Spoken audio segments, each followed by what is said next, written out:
தவறு செய்தால் அதை தெரிந்து செய்தால் அவன் தேவன் என்றாலும் விடமாட்டேன்.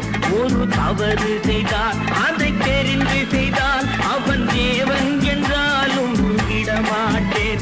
உடல் உழைக்கச் சொல்வேன், அதில் பிழைக்கச் சொல்வேன், அவர் உரிமை பொருள்களை தொடமாட்டேன். நான்